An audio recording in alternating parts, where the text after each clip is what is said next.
write what you know, so they say. All I know is I don't know what to write or the right way to write it. This is big, lady, don't screw it up. This is not some little vaudeville I'm reviewing. Am I insane? This is what I've been waiting for. Well, that plus the screaming of 10 angry editors. A girl? It's a girl? How the hell? Is that even legal? Look, just go and get her.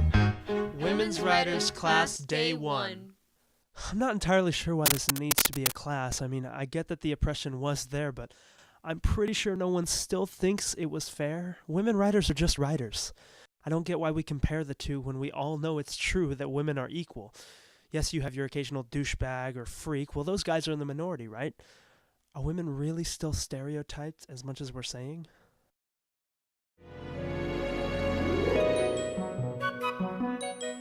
How lovely to be a woman.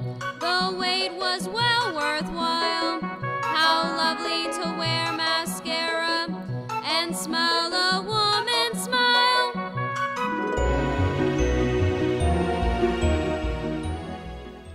Women's Writers still going strong. Men are people.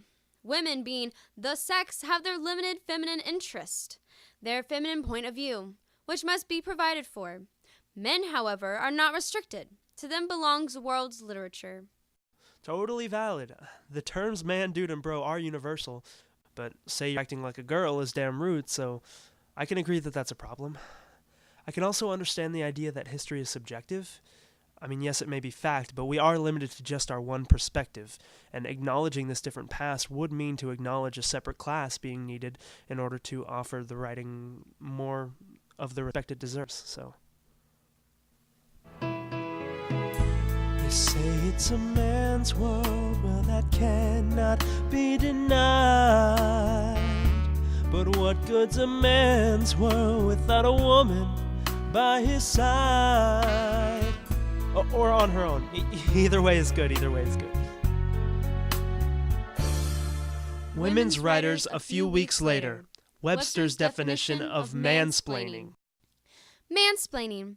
When a man talks condescendingly to someone about something he has incomplete knowledge of, with a mistaken assumption that he knows more about it than the person he's talking to.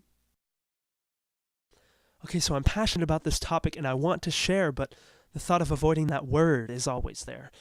Can I comment on what I don't go through, or would that be ignorant to who I'm speaking to?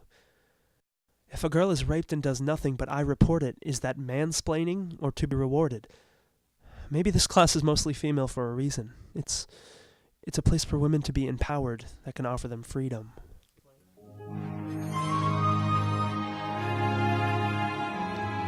There's a life that I am meant to lead, a life like nothing I have known.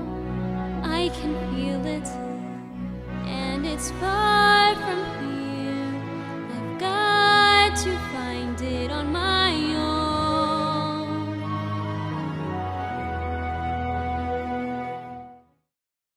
Or maybe it should be required. Ignoring the fact that women writers have a different past is like reaching a destination and forgetting your path. Yes, every person in China successfully got to China, but did they all take the same bus? They are all still in China, but must we ignore where they've been for where they are? Male and female writers are both writers, but they aren't the same. Being a woman writer is harder. Plus the screaming of 10 angry editors. The assumptions on them go so much further. How lovely to be a woman. They say it's a man's world, but women writers hold their own even after they're thrown so many more obstacles. A life like nothing I have known. Maybe a women's writers class isn't meant to just show the difference, but to grow, and most importantly, honor the study. I see the passion in my peers and the excitement, and then right then I think about how I'd want my niece to feel that same empowerment and to feel affirmed that she is in every way smart and strong and beautiful, and that sounds cliche, but so what?